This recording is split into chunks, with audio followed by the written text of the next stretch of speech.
Here are the three that actually held up. These aren't consolation picks. They're brands that test their products, publish the results, and source their grain differently from the ground up. Best option number 3, Food for Life, Ezekiel 4-9. Start with something most people don't know.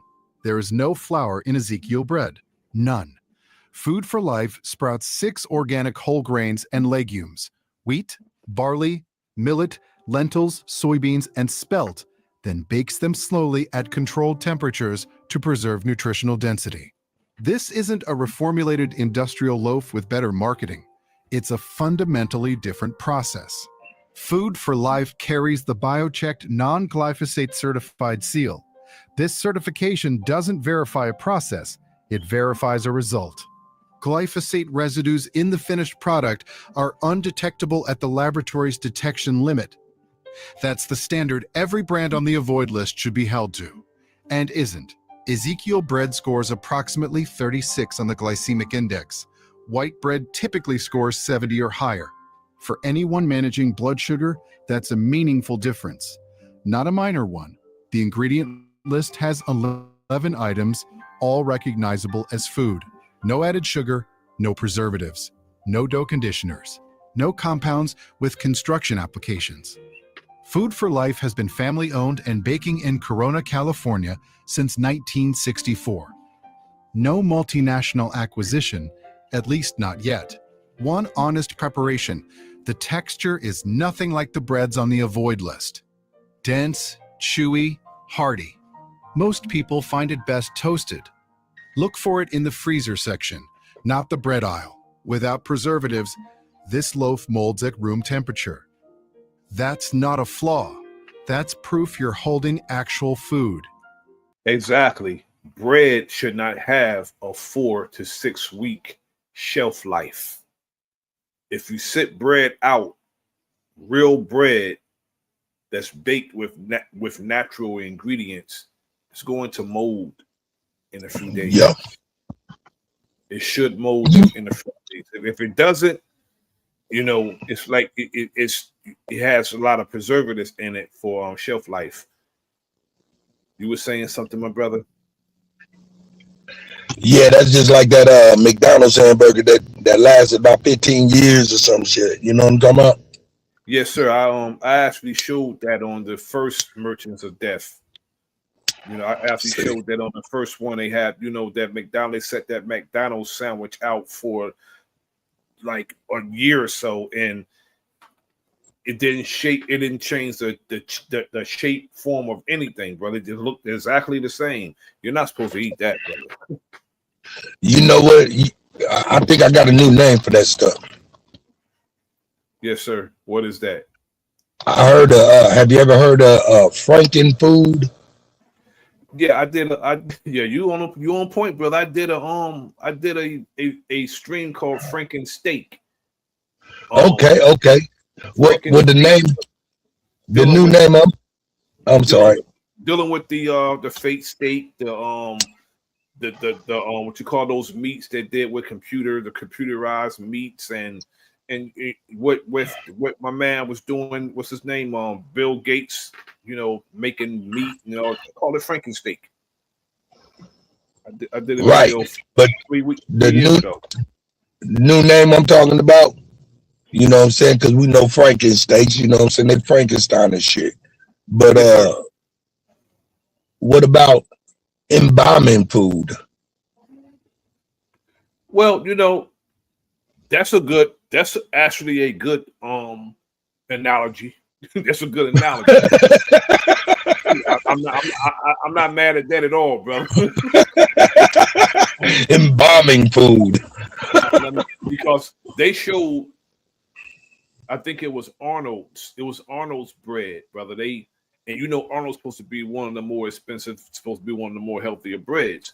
And they put water in that thing and squeezed it, and it went back to its original shape, like a sponge, bro.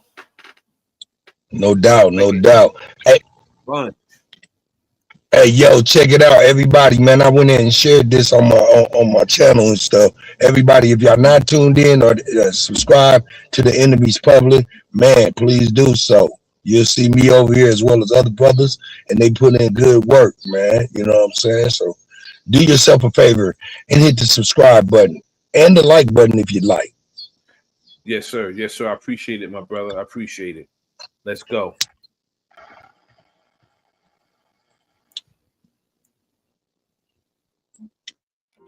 Best option number 2, 1 Degree Organics. 1 Degree does something almost no other bread brand in America bothers to do. They publish the farm source for every single ingredient. Scan the QR code on the bag and trace the wheat back to the specific field where it was grown. Not the country, not the region, the farm. 1 Degree carries the biochecked, non-glyphosate certified seal, and according to the company, submits random product samples to accredited third-party laboratories every month. No regulation requires this. No law demands it. They do it because testing the product and publishing the results is the only way to actually prove what you're selling. The ingredient list: organic sprouted whole wheat, water, organic whole grain oats, organic cane sugar, yeast, sea salt, organic cultured wheat. That's everything. No datum, no calcium sulfate, no Salute to the brother Brown's Flat Power God. Salute to the brother T Cortez. Thanks for joining this evening, brother. We get into some, Merchants of Death 3, 10 U.S. bread brands to avoid. And now we're on the 3 that are actually safe. This is number 1 that are safe. You may want to go back and check these breads out to make sure you're not eating this nonsense, because the more expensive the breads are, the worse they are for you. Next, after this, we're going to get into the sauces. Then we're going to get into the fake fruits and vegetables. And then we're going to get into the cereals. The number 1 meal that we had when we was growing up, the Captain Crunch, the Frankenberry, the Fruity Pebbles, and the Cocoa Pebbles, fortified with vitamins and minerals. And that stuff is full of damn sugar. monoglycerides. Open a bag and the grain smell is immediate. The texture pulls apart instead of compressing and springing back. It tears. It behaves like something baked, not engineered. Distribution is still limited. You may need a natural grocery store or a direct order. That inconvenience is real. And it's also what happens when a brand hasn't handed its supply chain over to a $5 billion industrial operator. Best option number 1, Silver Hills Sprouted Bakery. If Ezekiel's density is a significant texture adjustment, or you want a clean everyday sandwich loaf you don't have to think twice about, Silver Hills is the most practical recommendation on this entire list. Silver Hills is a Canadian family-owned company. All products carry the biochecked, non-glyphosate certified seal, with residues verified below laboratory detection limits on an ongoing basis. When the WHO's International Agency for Research on Cancer classified glyphosate as probably carcinogenic to humans in 2015, Silver Hills publicly stated that classification shaped their sourcing standards. That's a company responding to evidence rather than lobbying against it. Their loaves deliver fiber, whole grains, and protein per serving. The Omega Amazing variety is a verified source of omega-3 ALA relevant for heart health. The full lineup is plant-based, nut-free, non-GMO verified, and certified vegan. In the United States, available at Sprouts, Whole Foods, and other natural grocery chains. In Canada, at Loblaws, Metro, and major national chains. Every batch tested, every result. It's crazy. Whole Foods who are owned by Amazon, their own bread is not good for you, but this bread is. And they sell the bread in this store. Crazy. Verified, no corporate parent running a margin calculation that overrides the sourcing standard. Reviewers consistently place Silver Hills among the best sprouted grain breads available. One customer, with a documented wheat sensitivity, noted her body tolerates Silver Hills when nearly every other wheat product causes her problems. And unlike Ezekiel, the texture is hearty but soft enough for a sandwich straight from the bag. The most approachable, clean option for anyone making the switch without wanting to rethink what bread feels like. The price is higher than the brands on the avoid list. Salute to my good brother Shank Rock. Thanks for joining this evening, my brother. Salute. Availability depends on your region. Both trade-offs are real. They're also the natural result of a company that tests every batch and sources exactly what it promises. Before you close this, here's the one rule worth keeping. Stop buying bread sold at room temperature with more than 5 ingredients on the label. That single rule removes almost every brand from the avoid list from your cart. No ownership research required, no lab data to memorize. In the store, flip the bag, count the ingredients. Real bread is flour, water, salt, yeast, and perhaps a small amount of healthy oil. 5 ingredients. Everything beyond that was added to extend the shelf, simulate freshness, or reduce sourcing cost. Look past the USDA organic seal when you see it. It verifies that glyphosate wasn't intentionally applied. It does not verify that glyphosate isn't in the finished product. 2 certifications that require actual laboratory testing of the finished loaf are biochecked, non-glyphosate certified, and non-GMO project verified. One is a promise about the process. The other, 2, are proof about the result. Buy from the freezer section when you can. Bread that survives weeks at room temperature was built for the supply chain. Bread that hardens or molds in a few days was built for you. If you bake at home, apply the same standard to your flour before it goes in the bowl. Clean bread costs more, roughly 50 cents a slice at the high end. That is still considerably less than managing long-term health conditions that accumulate from decades of daily contamination you were never told about. In the European Union, pre-harvest glyphosate application is heavily restricted. In the United States, it remains standard practice. The residues it leaves behind sit on shelves next to organic certifications that were never designed to catch them. The labels were built to earn your trust without earning it. Now you know how to see through them. If this changed how you think about what... Now we're going to go to poison in the sauce. Now, a lot of these sauces that are calling themselves, organic, is the only one on... or using real ingredients or not real. I was watching this earlier, so let me run this back. These sauces, some of them are not even using tomatoes. We need to educate ourselves about what we're, because our medicine cabinet can be our refrigerator in our pantry, or our refrigerator in our pantry could be the nail in our coffin.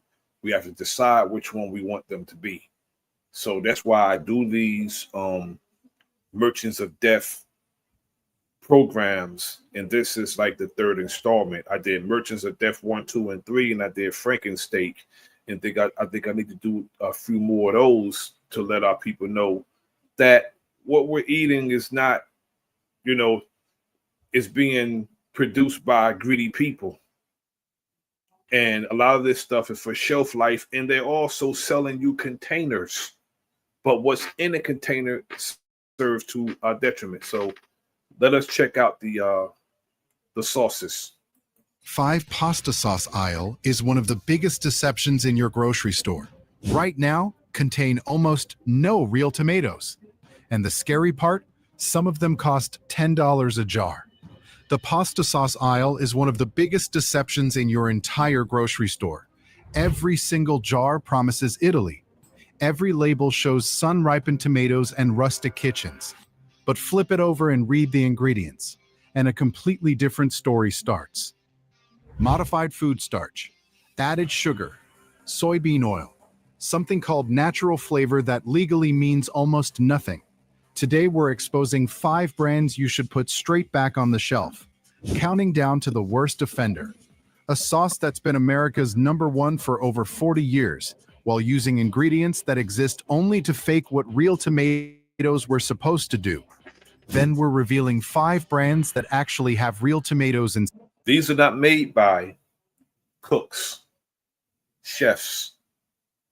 These sauces are made by scientists manipulating your taste buds. You have to understand that. Made in a factory.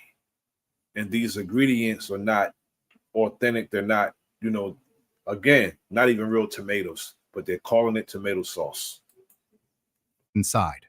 Every fact in this video comes directly from the ingredient label. Let's get into it. Number 5. Bertolli tomato and basil, the one engineered to look like a premium import. Bertolli built its entire identity around one word: Italian. The name, the confident label design, the font, and above everything else, olive oil. It's not just an ingredient in this product, it's a positioning statement. It's the thing Bertolli wants you to believe separates this jar from every generic option sitting next to it on the shelf. The implication is clear. This is the sauce made with real olive oil, the way it would actually be made in Italy, by people who care about the difference. Now read the back panel. Bertolli tomato and basil is manufactured in the United States, not imported, domestic. And that olive oil being used as the brand's central credibility claim? It appears in quantities so small it contributes essentially nothing to the actual flavor of the sauce. You are not tasting olive oil. You are tasting a sauce that lists olive oil as an ingredient. Those are not the same thing, and that distinction is exactly what the front label is designed to blur. Modified cornstarch appears within the first 8 ingredients. That is not a minor detail. That is the structural explanation for why this sauce feels thick. Modified cornstarch is an industrial thickening agent.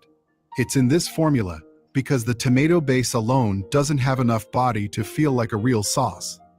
The thickening that should happen naturally when you slowly simmer quality tomatoes down, concentrating their sugars, deepening their flavor, building natural viscosity, is instead being produced by a starch additive before the jar is ever sealed. The result is a faint starchy coating on your palate after each bite that no amount of olive oil mentioned on the label can address. The sweetness is also a tell. The sauce is noticeably sweet in a way that ripe tomatoes don't naturally produce unless they've been grown and harvested correctly. That rounded generic sweetness is what you get when the tomato base is thin and the formula needs something to make it feel complete. At $5 to $6, you're paying a premium price for a sweetened, starch-padded tomato product wearing Italian branding as a costume. The label is doing work the contents cannot. The next brand doesn't even try to look premium, and somehow that almost makes it worse. Number 4. Hunt's traditional pasta sauce. The affordable one that doesn't pretend to be anything else. Hunt's costs under $2. It tastes like something that costs under $2. And unlike most brands on this avoid list, it isn't trying to convince you otherwise. No Italian village on the label, no borrowed heritage, no premium positioning. Hunt's is the straight. Absolutely, Go Free Studios. Everything is fake. We got to be mindful. A lot of times they try to sell us a jar, but what the contents of the jar is not good for us. We're gonna get into that. Just hold tight. We're gonna get right into that. Straightforward budget option, which would be a reasonable category to occupy if what was inside were actually worth cooking with. The flavor is tomato adjacent. It identifies the basic category: acidic, slightly savory, vaguely sweet, without committing to any of those qualities convincingly. No depth, no development. It tastes like someone described tomato sauce from memory, and this is what got manufactured from that description. There's a flatness to it that becomes more obvious the more you pay attention. The texture is the functional failure. It doesn't cling. It doesn't coat. You toss the pasta, and within 30 seconds, the sauce has pooled at the bottom of the bowl. A pasta sauce that can't stay on pasta isn't performing its primary function. That's not a flavor preference. That's a structural problem with the formula. There's one thing worth noting, and it's genuinely relevant. The ingredient list is shorter than most in this tier. Tomatoes, tomato puree, salt, sugar, spices. No modified starch, no added oils, no emulsifiers. In terms of additive load, that's genuinely more restrained than several sauces charging 3 times as much. The simplicity is real, but sugar is listed. And sugar in a tomato sauce is always the same signal. The tomatoes couldn't produce enough natural sweetness on their own, so it was added afterward to patch the gap. The spices listed are a catch-all that tells you nothing specific, around 550 milligrams of sodium per half-cup serving, which adds up quickly if you're using a realistic amount on a full plate of pasta. Hunt's is the most transparent underperformer on this list. It isn't deceiving you about what it is. It just isn't worth cooking with when better options exist at only a few dollars more. And the brand coming up next charges you 3 times as much to deliver roughly the same experience, inside a significantly more convincing container. Number 3, Classico tomato and basil, the one that charges you for the jar. Classico costs $5 to $7, and it comes in glass. That glass jar is doing more work than anything inside it. The name implies something classical and deliberate. The refined label communicates a step above, the sauce you reach for when you want to feel intentional about dinner without fully committing to reading what's actually in the bottle. Classico understood that customer precisely and built a product for them. The design does the selling, the contents don't have to. They spend more on the packaging than they do on the ingredients. See, what you're actually buying is a jar. That's what you're buying, a jar. But the contents is not good for yourself and your family. But you say it's tomato and basil. Open it and the texture is smooth to the point of having no character at all. No tomato pieces, no variation, no evidence of a vegetable that once existed in a natural, unprocessed state. It's been worked into a uniform smoothness, the kind you only achieve when consistency at scale matters more than flavor from a real ingredient. There's nothing in the texture to suggest a tomato was ever chunky, seedy, or irregularly shaped, the way tomatoes actually are. The basil registers the way a scented candle registers, technically present, noticeable in the most peripheral way, doing nothing meaningful for the flavor of the food you're about to eat. Here's the ingredient detail that reveals the most about this product. Classico lists both citric acid and natural flavor as additives alongside the tomatoes. Tomatoes are naturally acidic. That's one of their defining characteristics as an ingredient. If a tomato sauce requires added citric acid as a separate ingredient, it means the tomatoes in the formula were not producing enough natural acidity on their own to create a balanced, pleasant flavor. The acidity had to be manufactured and added after the fact. That's a sourcing problem dressed up as an ingredient choice. Natural flavor is the food industry's all-purpose opacity clause. It can mean almost anything, a blend of compounds that produce a desired sensory effect, and manufacturers are not required to tell you what those compounds actually are. In a sauce whose entire purpose is to taste like tomatoes, the presence of natural flavor means the tomatoes alone weren't doing enough. Something else had to be added to make this taste like what it's supposed to be. 450 milligrams of... And that's when science come in. When the tomatoes are not doing its job as far as being the sweetness, that's when science come in. They go in, the scientists manipulate the taste buds, and it tastes like tomatoes, but it's not tomatoes. And they say it's a tomato product. That's the wordplay, a tomato product. Of sodium per half cup. $5 to $7 per jar. The glass did the convincing. What's inside didn't have to. The two brands coming up next charge comparable. And then a lot of people think because it costs more, it's better for you. It doesn't necessarily mean that. We have to look at the labels. Certain things only, if you're going to get tomato sauce and it doesn't say fresh tomatoes in it, you're not getting tomato sauce. You're getting whatever ingredients, chemicals, or byproducts that they're putting in the product. That's what you're getting. Money and ask you to trust them even further.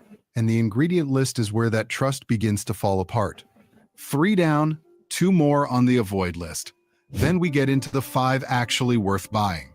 The best one on that list might genuinely change how you shop in this aisle. Number 2, Ragu Old World Style Traditional. The one families have trusted for decades. This is the popular one. This is, I think, if Francesco Rinaldi and Ragu, this is the more popular one that most of our families purchase and use in our spaghetti. And turns out it's on this list. Old World Style Traditional is one of the more ambitious pieces of marketing language on this entire list. It implies craft. It implies time. It implies a recipe that came from somewhere real, developed by someone who knew what they were doing, and preserved carefully enough to be reproduced at industrial scale without losing what made it worth making in the first place. Now look at the actual ingredient list.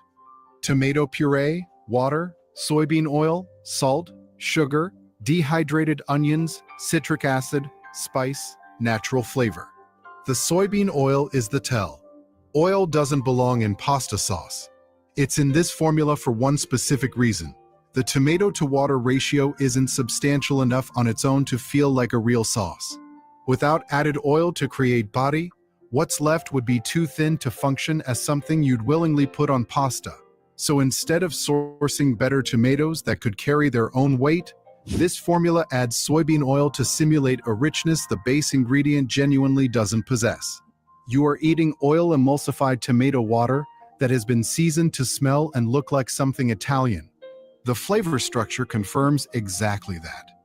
There's a front-end burst of something tomato-adjacent, aggressive, for about 3 seconds, and then it drops out completely. No mid-palate development, no finish. Just salt and the memory of something that briefly tasted like sauce. The texture alternates between thin and strangely thick, in a way that has nothing to do with natural variation in tomato pieces, and everything to do with multiple thickeners working imperfectly against each other. 600 milligrams of sodium per half cup. Added sugar on the ingredient list. Dehydrated onions instead of fresh. $2 to $3 a jar, which sounds like genuine value until you understand that the value is entirely in the label, not what the label is protecting. Ragu's survival is built on price and shelf presence. They're in every store, they're the cheapest clearly visible option in the aisle, and they're betting on you not pausing to ask why a sauce with this many ingredients still manages to taste like very little. The brand coming up next has been running that same strategy for longer at a far larger scale with significantly more confidence. And it is, by a wide margin, the single most purchased pasta sauce in America. Number 1. Prego Traditional.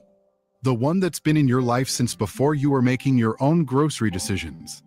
Prego launched in 1981. Over 40 years on the same shelves in virtually every grocery store in America. That kind of shelf presence doesn't happen because a product is exceptional. It happens because a product becomes the default. And defaults are extraordinarily difficult to dislodge once they're established. You don't choose Prego. You reach for it. The same way you reach for any object that has occupied the same space in your peripheral vision for your entire adult life. In that time, Prego has perfected one specific thing. Tasting inoffensive enough that you never feel strongly enough to stop buying it. That is not a compliment. That is a calculated business outcome. The flavor is what you get when the design goal is to produce something that registers as tomato sauce without triggering any negative reaction strong enough to prompt a switch. It doesn't taste wrong. Greetings, salute, peace to positive vibes. Thanks for joining. I appreciate it. Doesn't taste particularly right. It tastes like the broadest possible interpretation of the category, acidic enough to be recognizable as sauce, sweet enough not to be sharp, smooth enough not to surprise anyone. It is a flavor profile built to generate the fewest complaints, not the most satisfaction. The sweetness is the first thing that arrives, and it is not the sweetness of a ripe, well-grown tomato. Added sugar appears in the first few ingredients. In a pasta sauce, sugar is not a seasoning choice. Yet they have a large tomato on the label, deceiving the people into thinking that they're using natural ingredients when they're not. It is a correction. It means the tomatoes used in this formula are not naturally sweet enough to produce a balanced product. So sweetness is added industrially to fill the gap that the Perhaps if they grew their tomatoes correctly, they would have tomatoes that would, and not only that, if they would wait until their tomatoes are ripe enough to have that sweetness in them, they could make the sauce correctly. But in a capitalist society, you know, as greedy as man is, they just can't wait for it to become the way it's supposed to be, and then they can make the sauce authentically. But no, they rush things because they want things made in mass production. It's about mass production. We can't get anything, regardless, even if it's fresh. We're going to get to that. Even if it's fresh, we can't even depend on that because, I'm telling you, shortcuts. Nothing's sacred today. ingredient itself couldn't close. Here is the number that reframes this jar completely. A half-cup serving, roughly 4 tablespoons of sauce, contains 650 milligrams of sodium. That is 28% of the recommended daily intake in 4 tablespoons. If you've ever cooked pasta for yourself, you know 4 tablespoons barely cover That much sodium will give you a damn headache. There's a lot of damn sodium. Yeah, you give you hypertension by eating sauce. Eating tomato sauce when tomato sauce is supposed to be actually good for you, but coming out of these cans and these containers, you end up getting high blood pressure. covers 1 corner of 1 portion. A realistic single serving amount is closer to a cup and a half. Apply that multiplier to the sodium number and think about how often this jar gets opened in a household that's using it regularly. The ingredient list puts tomato puree first, which is technically fine. Tomato puree is just tomatoes and water. But within the next 5 ingredients, you encounter modified food starch, sugar, and natural flavor. Modified food starch is in this formula to make the sauce feel more substantial than the tomato base alone is capable of feeling. Natural flavor is in this formula because the tomatoes weren't producing enough flavor for the product to taste convincingly like what it's supposed to be. These are not supporting characters, they are structural components. Remove them and what's left isn't a product that can sell at this volume. Prego exists on every shelf in every store because it became the automatic choice before most shoppers had any reason to question it. Their business model depends entirely on that moment. 12 minutes to dinner. Familiar label, cart already moving. The second you flip this jar over and read it carefully, the 40-year story begins to look very different from the one on the front. This is the most purchased pasta sauce in America. That fact tells you considerably more about how grocery shopping actually works than it tells you about how this sauce actually tastes. Now that you know what to put back, here is what to reach for instead. These 5 brands looked at the same ingredient options, the same cost pressures, and the same shelf competition, and made fundamentally different decisions. Those decisions show up on the ingredient list first.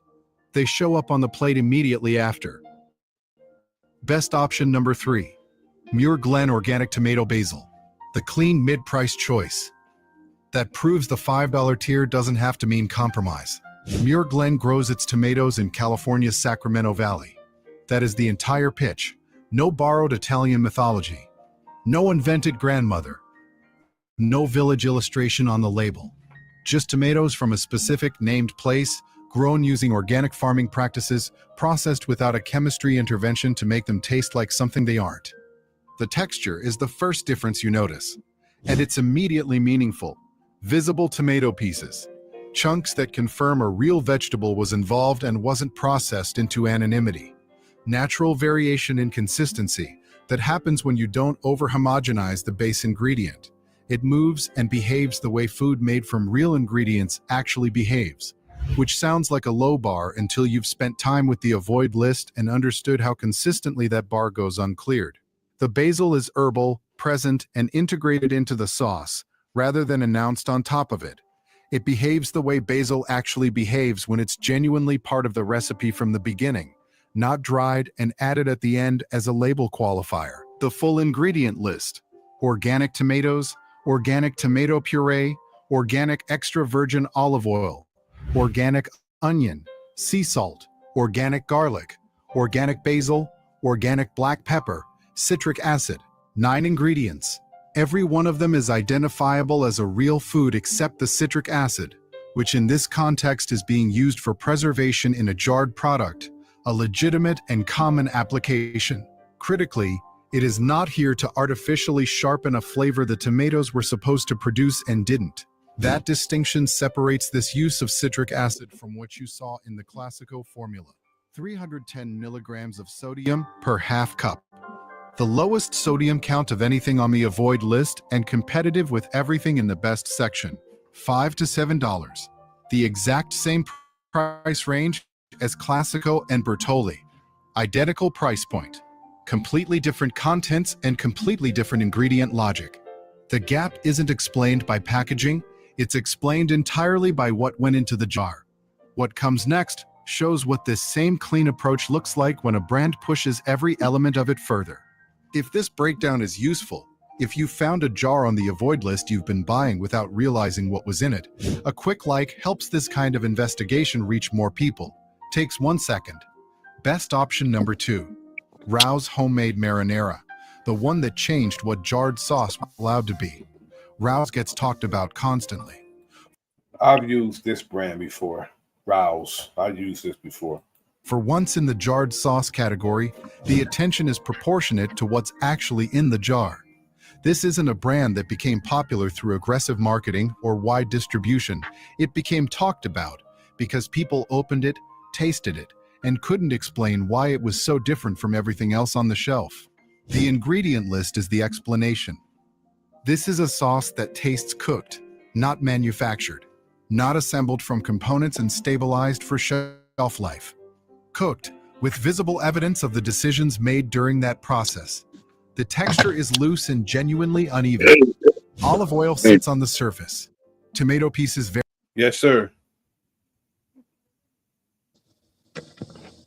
Oh no, man! I was over here talking to these people next door. Oh, yes, sir, brother. All right. vary in size. Herbs are visible. It doesn't hold a uniform shape because nothing was done to enforce uniformity. A real sauce made in a real kitchen doesn't come out of the pot looking like it was formed in a mold. Rao's doesn't either. The flavor has an arc. That single quality, more than anything else, separates this sauce from everything in the avoid section. Most jarred sauces deliver one front-loaded note, usually sweet, and then disappear. Rao's develops across the palate. There's a beginning, a middle, and a finish that's worth staying for, because the base ingredient is strong enough to sustain the whole experience without additives doing the structural work underneath it. The ingredient list: Italian plum tomatoes, olive oil, onions, salt, garlic, basil, black pepper, oregano. 8 ingredients. No sugar, no starch, no citric acid, no natural flavor, no soybean oil, no modified anything. These are all natural ingredients. All natural ingredients. For a product sitting in a jar at room temperature on a store shelf, that list... What's that, my brother? I need to find this stuff. Yeah, I tried this before. I've used this before. You'll taste the difference. It's all natural ingredients. is close to extraordinary. I know you like cooking, brother. I know you like, making your pastas and stuff. So you may want to try this one, brother. The reason it's achievable comes back to the tomatoes. Rao's uses San Marzano-style Italian plum tomatoes, a variety with lower water content and higher natural sugar concentration than standard commercial tomato varieties. Because the tomatoes are naturally sweet, no added sugar is needed. Because they're naturally acidic, no citric acid is needed. Because they have genuine flavor depth, no natural flavor needs to be invented to supplement what's there. When the base ingredient is actually exceptional, the additive list becomes structurally unnecessary. That is the clearest and most direct demonstration of this entire video's central argument, visible on a single ingredient panel. $8 to $10 a jar. That's real money for pasta sauce, and plenty of people hesitate at that price point. What you're paying for is the tomatoes and the decision not to cut corners around them. The next option is the only one on this list that takes the underlying principle even further, and it asks one specific thing more from you in the kitchen. Best option number 1. Cento San Marzano Organic Crushed Tomatoes. The one that wins by being almost nothing at all. Here is what I've seen this several times in the supermarket. This one right here, the Cento. It's just peeled tomatoes, and you just have to make it into your sauce. Peeled tomatoes. What better? I'm gonna look. What better to use as for a sauce than peeled tomatoes? Can't get better than this. separates Cento San Marzano organic crushed tomatoes from everything else covered in this video. It is not a finished sauce. It makes no attempt to be a finished sauce, and that is precisely why it ranks first. This is crushed San Marzano tomatoes from the Agro Cernesi Nocerino region of Italy, a geographically specific area of volcanic soil at the base of Mount Vesuvius where the mineral composition, drainage characteristics, and local microclimate combine to produce a tomato variety that is naturally sweeter, less acidic, and more flavor complex than virtually any commercially grown tomato from anywhere else. That is not marketing language placed on a label. That is the documented agricultural explanation for why San Marzano tomatoes have been the professional kitchen standard for generations across Italian cooking and serious restaurant kitchens worldwide. Open the can, and the difference is immediate and visual before you've tasted anything.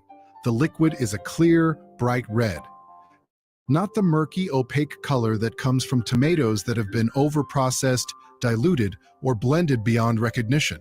The flesh is intact. The seeds are present. The tomato looks like a tomato that was harvested, crushed, and canned, because that is what happened to it, without much else in between. The flavor is pure in a way that takes a moment to adjust to if you've been eating jarred sauces for years. Not rounded off by added sugar, not sharpened by added citric acid, not supplemented by natural flavor compounds. It tastes like an exceptional tomato because that is what it is, and that is genuinely the only thing it's trying to be. There's a natural sweetness, a clean acidity, and a savory depth that come entirely from the fruit itself, not from anything added to the can after the fact. Full ingredient list. Organic San Marzano whole peeled tomatoes, organic tomato juice, sea salt. 3 ingredients. The basil version adds 1 more. That is the complete document.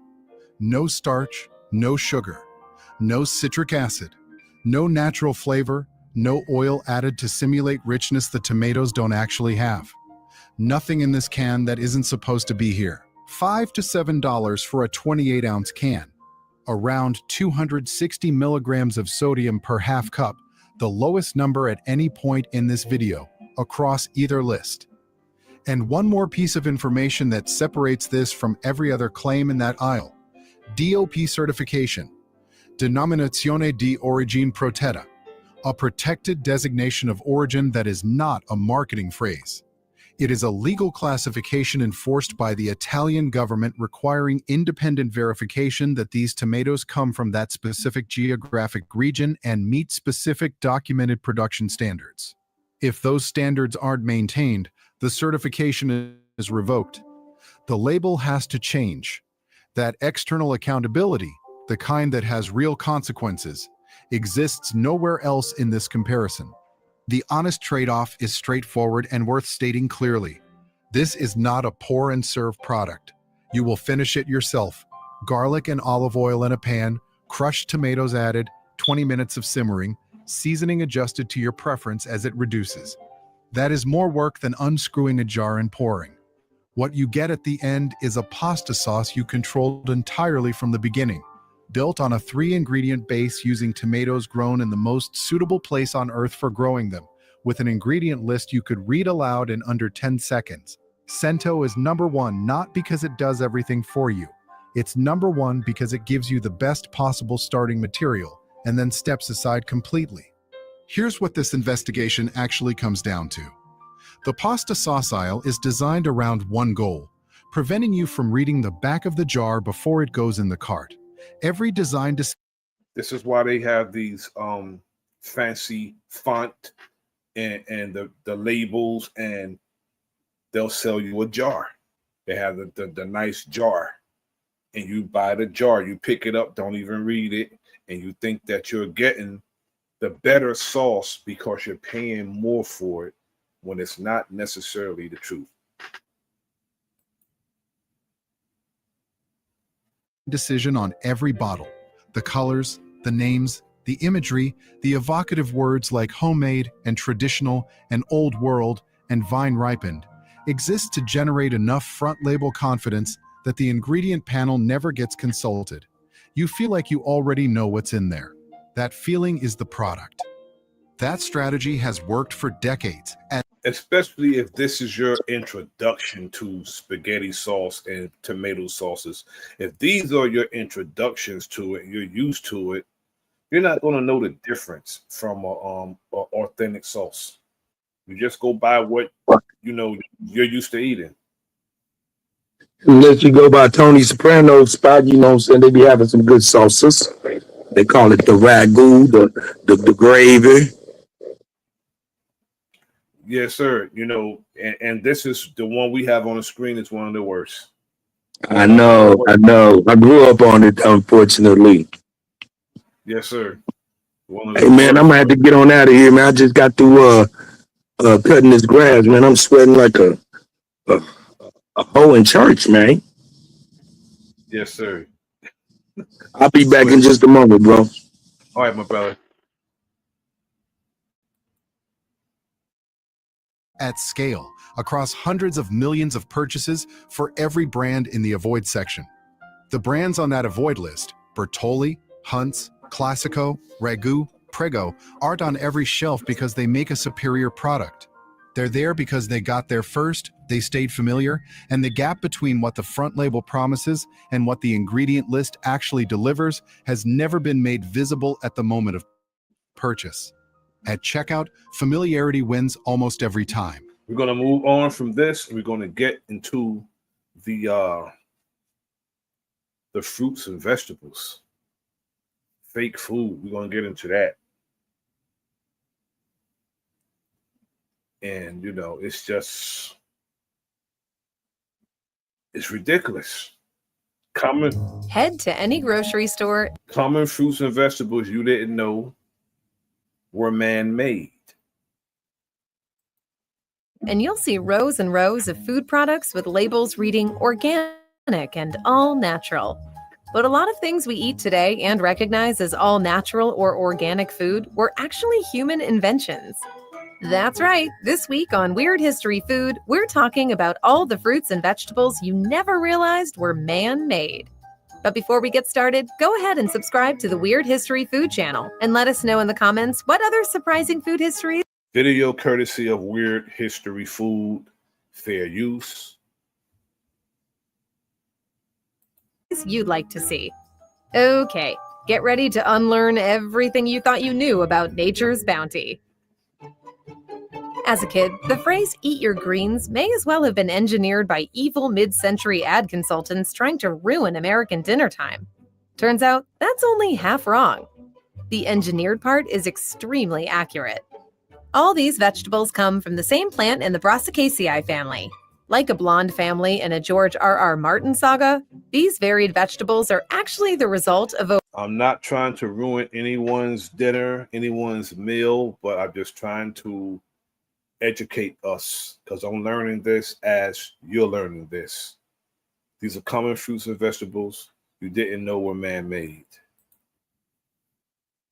over 2,000 years of meticulous selective inbreeding.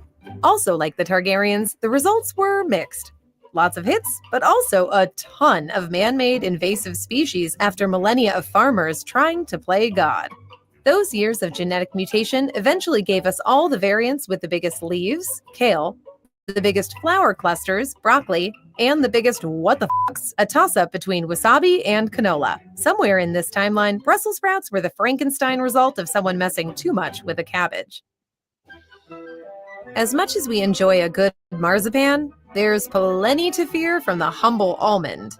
Back in its wild days, almond nuts were bitter and decidedly deadly. 50 wild almonds contained enough natural cyanide to kill a fully grown man. That's like 25 almond joys. So how did this extremely poisonous nut become a staple of desserts and trail mixes? While no one is exactly clear on the timeline, a 4th century Christian text gave an early clue, reading, "Pierce an almond tree in the trunk near its roots. Stick a fat plug of pine into its center, and its almond seeds will undergo a remarkable change. Thus, the bitter almonds lose the acidity of their juice and become delicious fruits." Which, wow, sounds like a lot of trial and error. Pour out some almond milk for all those brave souls who gave their lives beta testing bear claws and biscotti. So why the hell did this work? It turns out, jamming pine into almond bark stressed out the trees so much they stopped producing toxins. The grapefruit, one of nature's gifts that truly isn't edible without a special utensil and a whole crap ton of sugar. What you want to do is you get a grapefruit, right? And you cut both ends off as so. Then you cut a hole in the middle.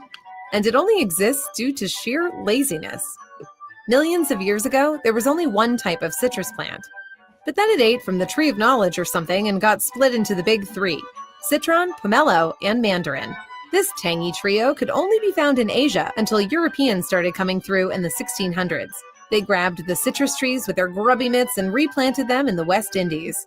Now, unlike cruciferous greens, a lot of care was taken to keep citrus plants from cross-pollinating. But in mid-15th century Barbados, a sweet orange got a little too close to a pomelo when no one was looking, and created a hybrid known as the forbidden fruit, now the grapefruit.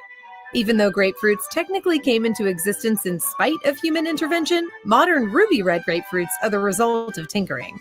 After a happy accident resulted in the popular ruby red grapefruit, 50s scientists began using radiation on the fruits to trigger even more colorful genetic mutations.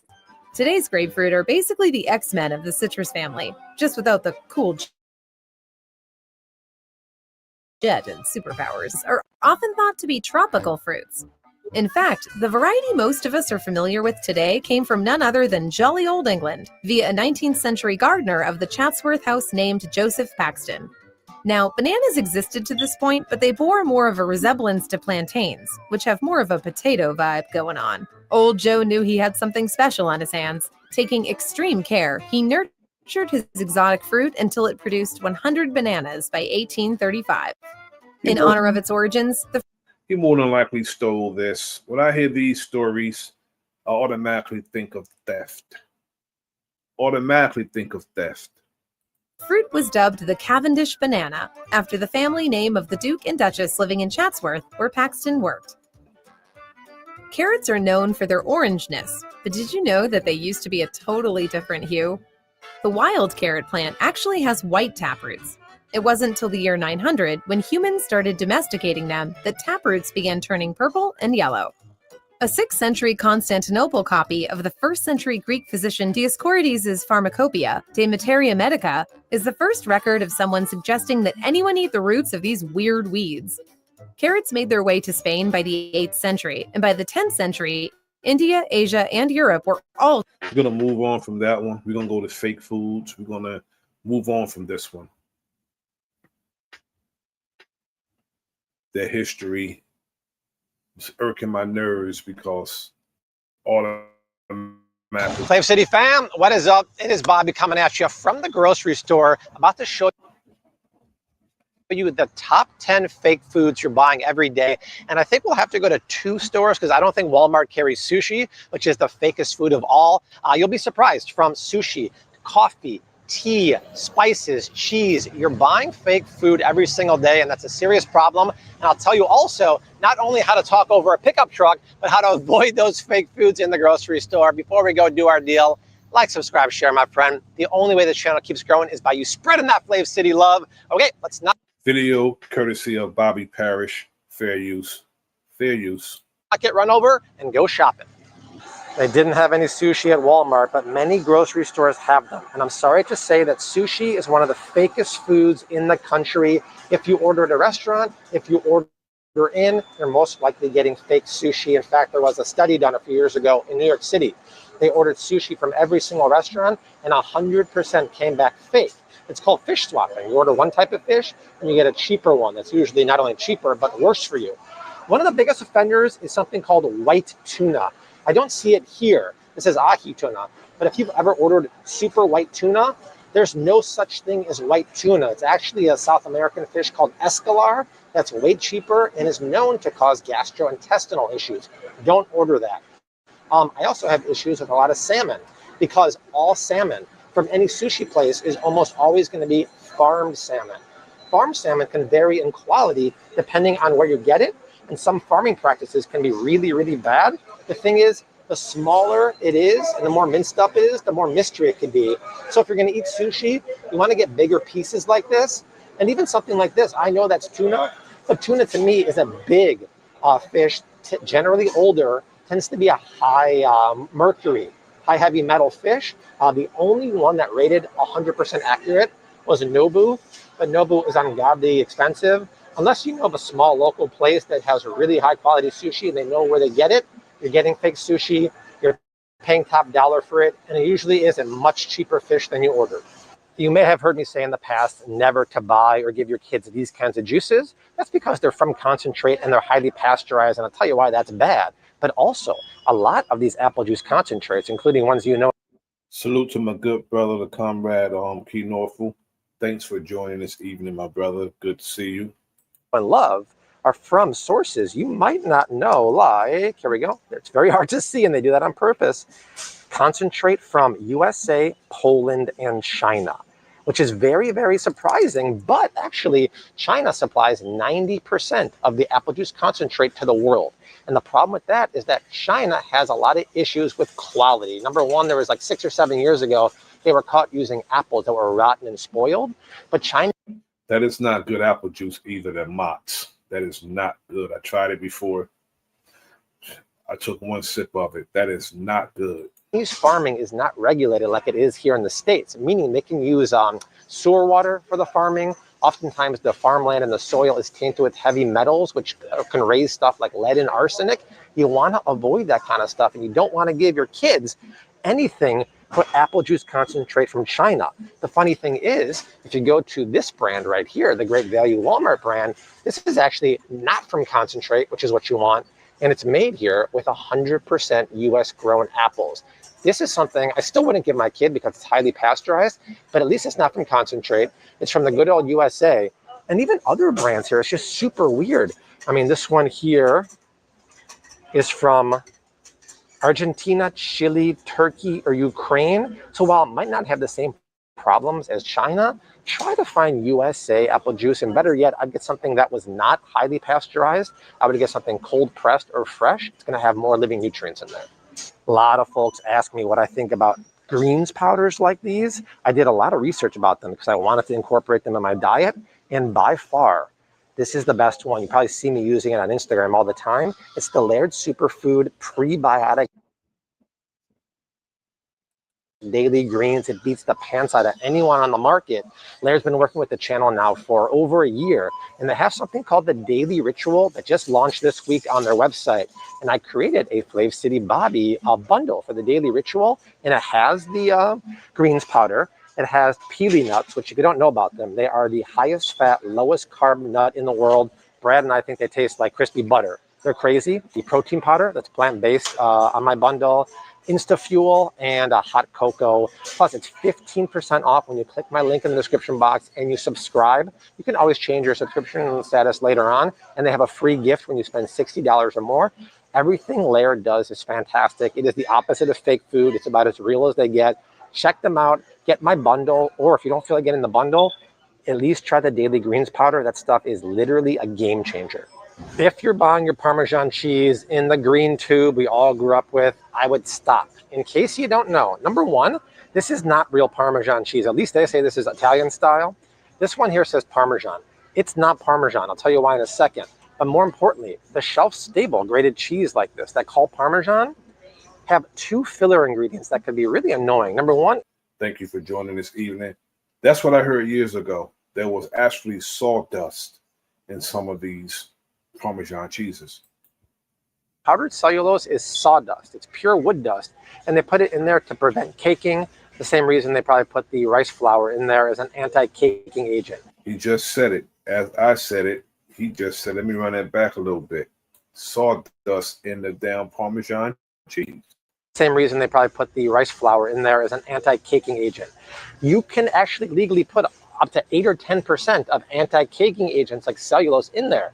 There's nothing really wrong with them. They're not going to hurt your health, but do you really want to be paying for sawdust and wood pulp? It's ridiculous.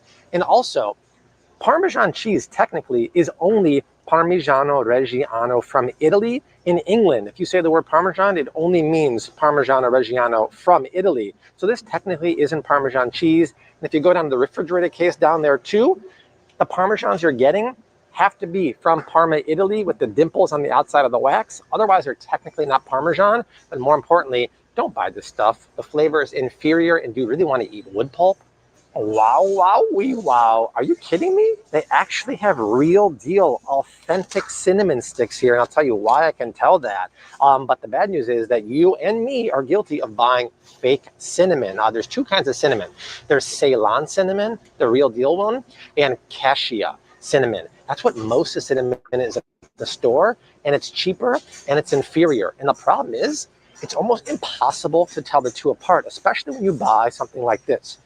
Ground cinnamon, it will not tell you anywhere on any bottle what kind it is, Ceylon or cassia.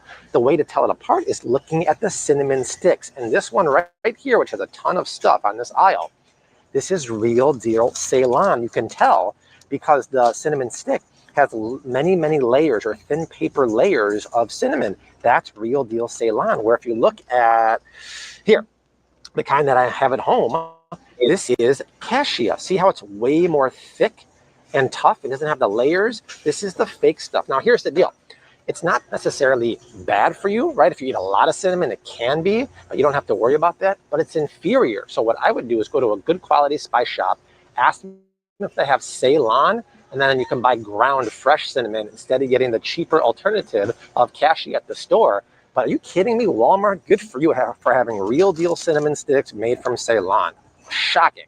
America might run on Duncan, but not Brad. He doesn't drink coffee, but most people do. And coffee is the most expensive agricultural crop in the world. When there's money involved, there's oftentimes fraud involved. And the fraud or the fakeness in coffee usually happens with bags that have pre-ground beans like this. You can feel it's ground coffee. The problem with that is that a lot of times they'll fill it with not just coffee, with ground up corn and soybeans and twigs and other foreign things. And the thing is, when it's pre-ground like that, you can't tell. It all looks the same. So how do you avoid that? Very easily. Do not buy pre-ground coffee unless it's from a trusted source. Instead, go here. Get whole bean coffee. When it's whole bean like this, yes, you have to grind it at home or use the coffee store grinder or the grocery store grinder, but there's no foreign elements in here. They can't hide. You can't put a twig in here or a corn kernel because you're going to see it, right? That's the thing. But if you have a good source of pre-ground coffee, like an artisan shop or maybe a Laird superfood, that's fine. But coffee is very expensive. They're going to cheat whenever they can. Now you know how to avoid it. Buy whole bean coffee when you can. You wouldn't think that black pepper or peppercorns could be fake, but they can. It's very easy to avoid that if you buy whole peppercorns and grind it yourself. But ground black pepper is a recipe for cheating. You have to keep in mind, anytime someone can cheat in a lucrative industry, they're going to. And a lot of times when you buy pre-ground black pepper like this, or even better, they always find a way to cut corners. When things are done, I'm going to keep repeating this, when things are done in mass production, these companies are always cutting corners because they want their overhead to be more than what they're spending. in containers you can't see inside, they're very common to cut those with black papaya seeds, twigs, sand, stuff like that. It's very easy to avoid that. Number one, you don't want to buy pre-ground because when you grind a peppercorn, you start releasing the essential oil in there. And that's where the flavor is. A ground one will lose its flavor very quickly. So put that back for many reasons and buy this, right? This is a peppercorn with a grinder. You can grind it yourself or just buy peppercorns and fill up your own grinder at home. But this is vastly superior. We're going to move on from this. Just want you to get the gist of it. And we're going to go to, we are consistent with fake foods. Now, this is a fact check, and artificial apples produced in China sold as real fruit. A video is being shared widely on social media platforms with the claim that it shows the production of artificial apples in China. This video shows a few workers in a manufacturing company adding red color to yellowish objects that resemble apples. Reverse image search of screenshots from the video led us to a video posted by a TikTok user with the handle cacao_ing. From this, we learned that the video shows the manufacturing process of chocolate apple candies in China. The Chinese give these candies as Christmas or Valentine's Day gifts to their loved ones. These chocolate apple candies are available on most Chinese e-commerce websites and are marketed as such. These are not sold as real apples. As a video of a candy apple manufacturing process is being shared as showing China producing artificial apples, this post is fake. When you come across a piece of news that seems too ridiculous to be true, now, we're going to go move on from that. Billionaires are buying up farmland all across America, including Bill Gates, Jeff Bezos, and Ted Turner. Now, hold on. And with outrage arising from fake food. Now we're going to, I was watching this earlier, so pardon me. Walmart and Costco's, they said they were selling poisonous foods and fake foods. We already covered that. Now we're going to go to what they say the most important meal is, and that's breakfast. And if you grew up Saturday mornings, you want the breakfast cereal. And is cereal bad for you? The doctor explain it. Cereal. What's the deal with cereal, and how did it become something that maybe isn't good for us? These two doctors are going to explain whether or not cereal is bad for us. Cereal. What's the deal with cereal, and how did it become something that maybe isn't good for us? What? Cereal. Breakfast cereal. Breakfast cereal. For the kids, for the health of the kids. Listen. For the children. I had to move my sugary pop to the weekend because it was bad. And then we figured out no amount of alcohol is good. I had to move that to the weekend. Yeah, just to limit it. Yeah, to limit it. I had to move the chicken wings to the weekend. Can't do that during the week. I don't have time anymore to move cereal to the weekends, buddy. You got to move cereal. I can't. Definitely to the weekend. I'm going to have to take 3-day weekends every week just to fill in all my vices, man. I know. And this is, unfortunately, this is where fun stuff sometimes goes to die as our channel. Welcome to Talking with Docs. I'm Dr. Brad Winning. And I'm Dr. Paul Zalzal. Okay, so everyone's like, cereal, start a healthy day, breakfast, most important meal of the day, all that stuff. Yeah. I had a bowl of Raisin Bran this morning. Very nice. So where did it all start? So it started with a guy named Dr. John Harvey Kellogg, a guy who worked in Battle Creek, Michigan, kind of near Kalamazoo, west side of Michigan. He was a physician there, and he ran. John Harvey Kellogg. I know this name sounds familiar to a lot of us. John Harvey Kellogg. Emphasis on Kellogg. And this place called the Battle Creek Sanatorium, which was almost like a a primitive health spa. Okay. Where he promoted vegetarianism, exercise, and a lot of celebrities actually went there, like Henry Ford, right? Thomas Edison, Amelia Earhart. These are people from all around the world went there to get healthy, kind of like people do nowadays. Smart people. And he was Seventh-day Adventist. And the big thought behind the invention of cereal was he wanted something that was bland, but nutritious to blunt some of the desires, including sexual desires, and promote abstinence. Real? Yes, Through celibacy. Through cereal. That's a tall ask. That's bowl right. of cereal. It's a bit of a stretch. Around the people I know. Right. So him and his brother, Keith Kellogg. What do you think about tonight? Why don't you have a bowl of cereal? Sure. You ready? I'm not into it anymore. Maybe I'll have 2 bowls. Okay, so John Harvey Kellogg, they were trying to actually make granola first. Right. But they left the dough out too long. And then they're like, this is weird. It kind of makes these weird flakes. Let's make this flaky cereal. Yeah. And originally it was wheat, and then they found it corn. Anyway, so long and short, that's how cornflakes were made, 1894. Okay, so everyone was like, well, it had no added sugar. It was really natural, and Dr. Kellogg was really proud of it. What happened? Well, his younger brother, Keith Kellogg. Always an evil twin brother, right? It kind of is a little bit. Always. Hey, here's the healthy choice. Keith was like, listen, this stuff tastes horrible. Let's add a bunch of sugar to it and market it to kids and to the masses. And he took over the business side and made Kellogg's about 12 years later. Okay. Dr. Kellogg was no longer involved. He's like, listen, I'm going to stick with the vegetarianism and the exercise and the bland food. Yeah. You go do that. And he actually did not get rich off it. Dr. Kellogg's not going to invite any of the flapper parties. And, Definitely. Will's doing the Charleston out there. Definitely not. So let's talk about between now and then what's happened to cereal to make it not good for us. What would you say is the take-home number one thing about cereal that no longer is healthy for us? I would have to guess that it's the amount of added sugar. That's what I would say. So added sugar is the biggest thing that's changed. I think that's one of the things. That is 100%. Because when you're eating a bowl of cereal, you're sitting there reading the box. You've got nothing else to do, right? Yeah. You always read the box, and they're all cut out. And you look at the back and you see how much sugar is added. It's shocking. Added sugar is shocking. I'd say a little bit before that's happened is the refining process of the grain or the kernel. And that's whether it's wheat or whether it's rice. When we refine grain, really grains or kernels have 3 things. They have the germ, they have the bran, and they have the endosperm. I find that term a little off-putting. Sure. Maybe Dr. Kellogg did too. Right. So what's happened is when you strip away the germ and the bran, you lose the fiber, the protein, the healthy fats, a lot of the micronutrients and phytochemicals that make it really, really healthy for you, and leave you with the starchy endosperm, which is that complex carbohydrate that can lead to potentially spiking sugars. Let's show a little image of it. Okay. Just for those who don't understand it as well. And you can see it here. And this is the same for rice. So when you refine the grain, you remove all the good stuff.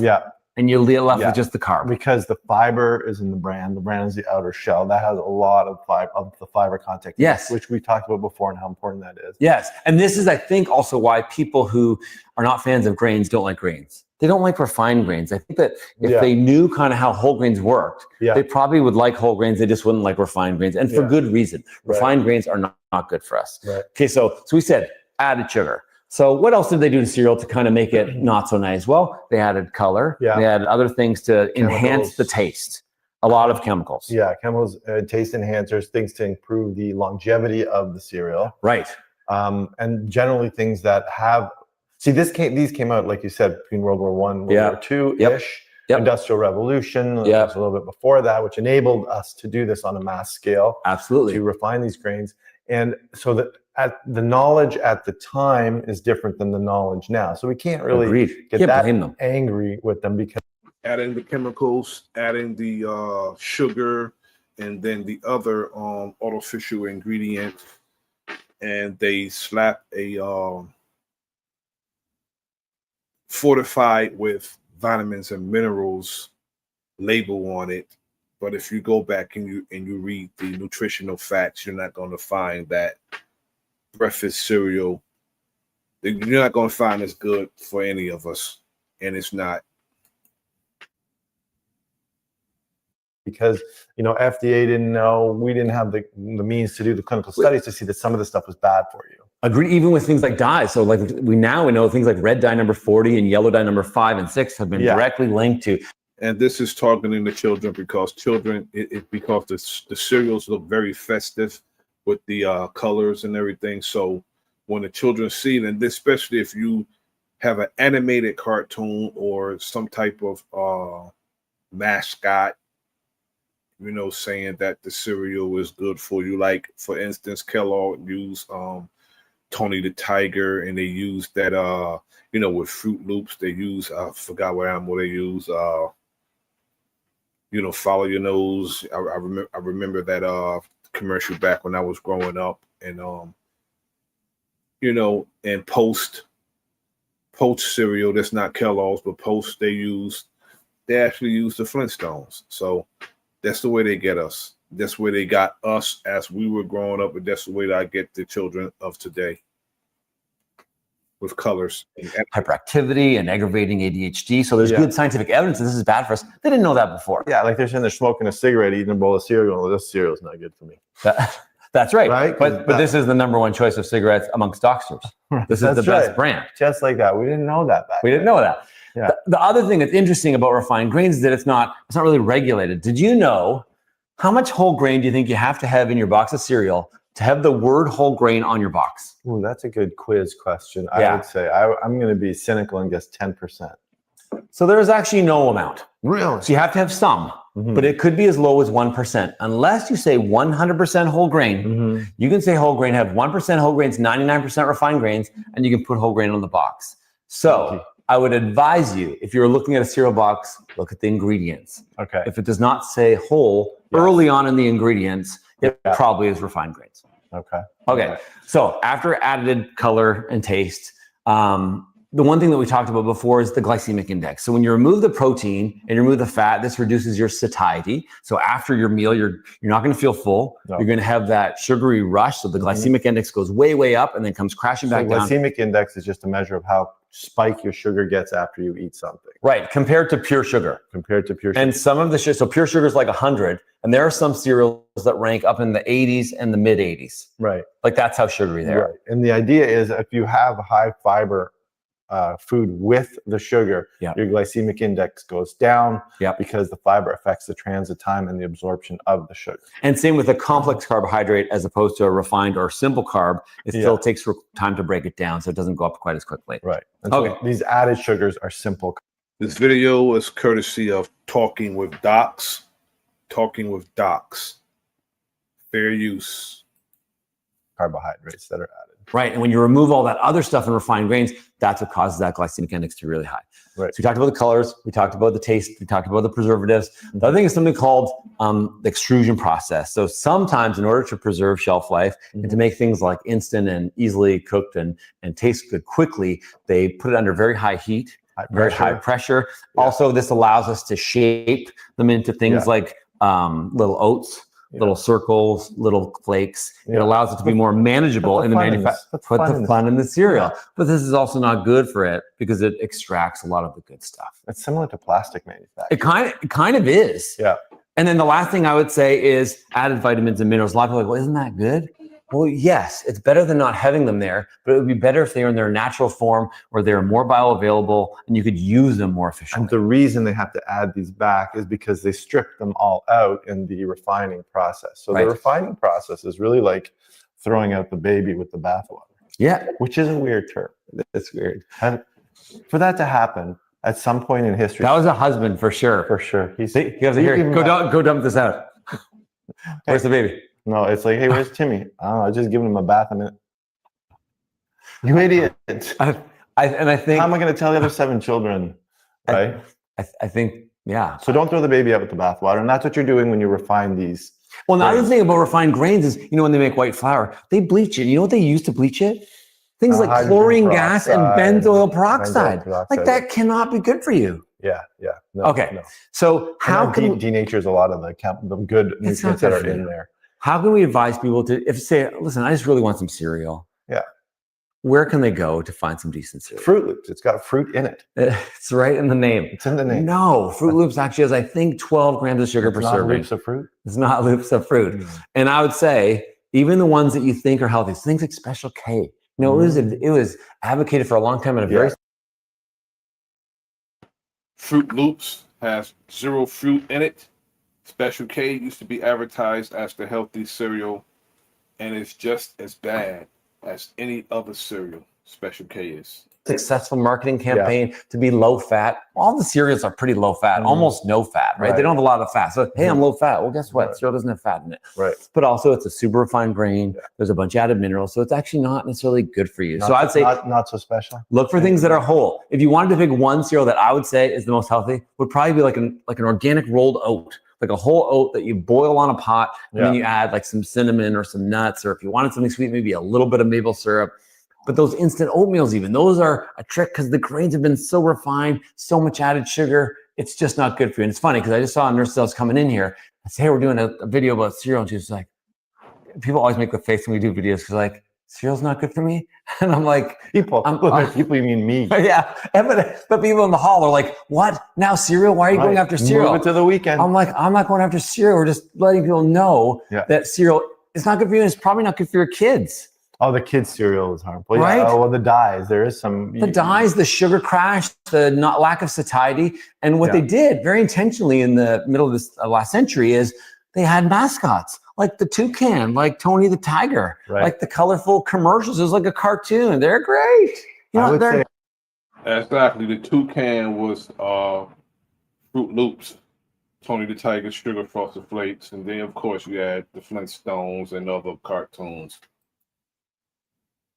They're not. More alarming than that was putting a toy in the box of cereal to lure the child in. Plastic toy, take it out. Awesome. Be more cereal. You just wanted to race to the bottom of that box to get the toy. And that you could cut out the back and mail it in for something. Yeah. So, however, on the other hand, I mean, if that bowl of Raisin Bran, which really is the brand is pretty good. I'm worried because I like the Raisin. Sure. Now it's on my weekend. All Bran Flakes actually is one of the better commercially available ones. It has like about 17 grams of added sugar per serving, which is quite a lot. It does? Yeah. Oh, that's a lot, bro. It's a lot, especially because you figure it's 17 grams of sugar. The majority of it is added because the raisin now is a pretty sugary thing on its own. So I didn't know that. How much fiber? Oh, it's a lot of fiber. I can't remember the number of grams of fiber. It's a decent amount of fiber. That helps blend it. Yeah. It's a decent amount of fiber. But the idea is if that is displacing your scrambled eggs, sausage or bacon, and home fries, I think you're a step ahead. If you're trying to ease into a healthy lifestyle and that's your breakfast. What? You mean Raisin Bran? Not Fruit Loops or Captain Crunch? No. Okay. A bowl of cereal, like a generic bowl of cereal. Yeah. And that's displacing your bacon, your white bread toast, your home fries, and your 3 eggs. So essentially your saturated fat, your salt. All that junk. I think that's a step in the right direction. Okay. You still got a ways to go. Yeah. But hey, I think you've done something. And don't say, okay. I think there's going to be some comments that are going to argue that. You think so? They're going to say my grass-fed chicken that plops out an egg and my I guess it's probably not grass-fed pork, but my bacon. I think some people would argue that, especially the people that don't believe that saturated fat is a problem. But I would agree with you. I think strictly on caloric density alone, energy, calorie intake. I think that big breakfast is excessive. Yeah, it is excessive. Yeah. So I think in that case, and some of the cereals aren't horrible for you. You just mentioned a couple yourself. Yeah, there's not very many. No. Yeah, there's not very many. Some. And I think it almost is like dessert. Though, okay, so what can people do? What can you do if you're trying to pick a cereal? So I'd say read the box. 100%. And I think anything that you're eating out of a box or a can, we'll try to avoid that stuff. Yeah. But yeah. So, and when you read the box, you're looking for a few things. One, the added sugar. Just got a ton of added sugar that you just don't need. If it doesn't have any fiber in it, it's probably not good for you. It probably means it's a refined grain. You can look at the ingredients to see if there are any whole grains in it. Yeah. Not on the front of the box, in the ingredients. It has to be early on. Ingredients are listed from the most common ingredient to the least common ingredient. So the first couple are what really matters. Yes. And then, see if that's a refined grain. And if it has a whole bunch of ingredients, if it has like 20 ingredients, probably shouldn't get it because there's a bunch of stuff you don't need. Yeah, there you go. All right. It's pretty good. Look at weekend. People are going to be sad. Leave a comment. I love the comments when we did our ultra processed food. Like, what's your guilty pleasure? People are like, oh, cheesy Doritos or this. Yeah. I like that. Leave your favorite cereal. Let us know. Yeah. I would say, you know what? I used to eat a lot of cereal. Dialed it back. I know I used to eat a lot of cereal. I used to love my Captain Crunch, my peanut butter crunch, and my crunch berries. I used to love them.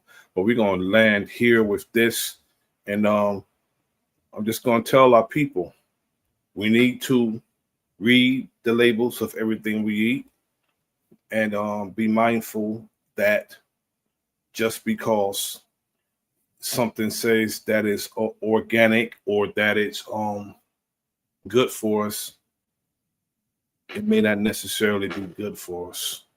Just read the labels. Check them food stamps. Gotta check the food stamps, because USDA will lie to us. These companies will lie to us. Understand that. Check them food stamps.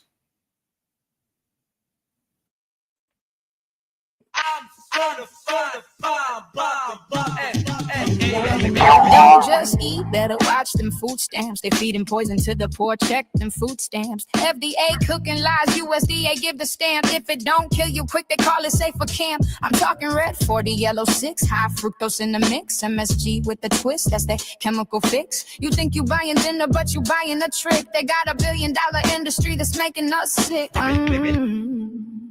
Monsanto with the seeds, pesticides in the greens, undercutting real farmers, muting rice and beans. Artificial this, GMO that they marketed to the children. Damn, imagine that.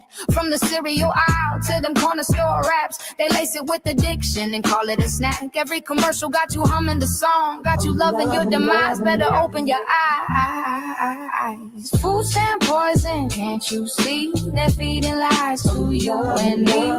Blind acceptance, a deadly scheme. Wake up from this twisted dream. Food stamp poison, can't you see? They're feeding lies to you and me. Blind acceptance, a deadly scheme. Wake up from this twisted dream. FDA is a front, the USDA is a racket. Merchants of death is Mayday, I'm here to unpack it. Don't even try it. Mercury in my water, ain't iron in my diet. Food stamp poison, can't you see? They're feeding lies to you and me. Blind acceptance, a deadly scheme. Wake up from this twisted dream.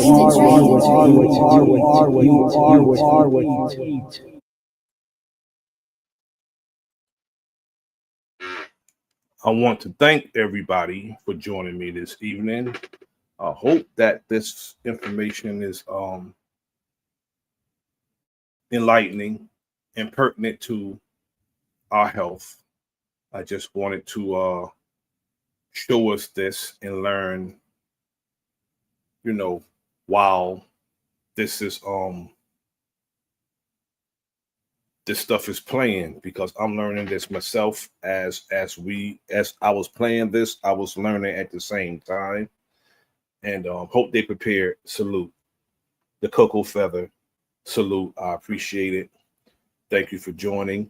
And again, our refrigerators and our pantries, they can serve as our medicine cabinets, or they could be the nail in our coffin, depending on what we put in our refrigerators and our pantries and take out and consume ourselves and serve to our families. I appreciate everyone for joining this evening. Again, the Cocoa Feather, hope they prepared. Tommy Max, Body Artist, Key Norfolk, T Cortez, Straight Smoke. Let's see, Guilt Free Studios,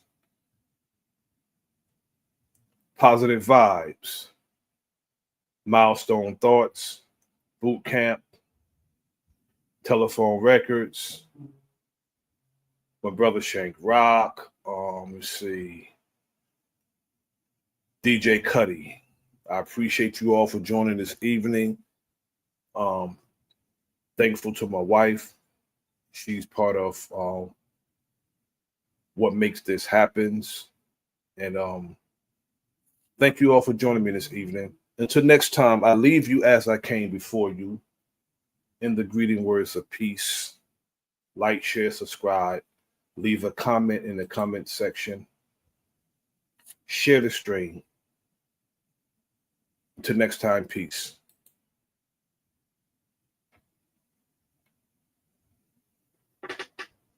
TEP production. Giving out instruction.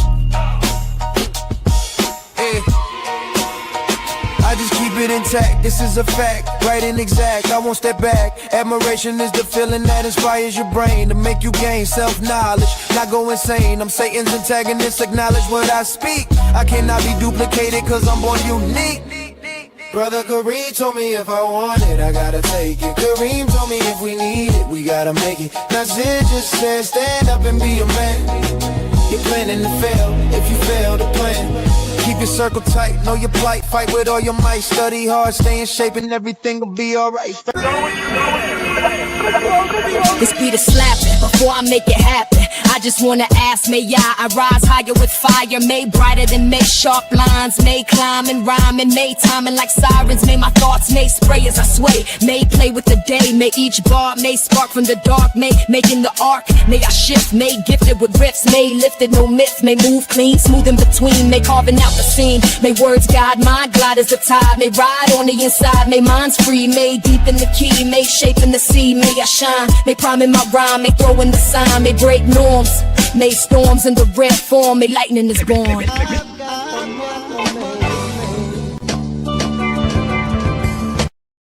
Let's go.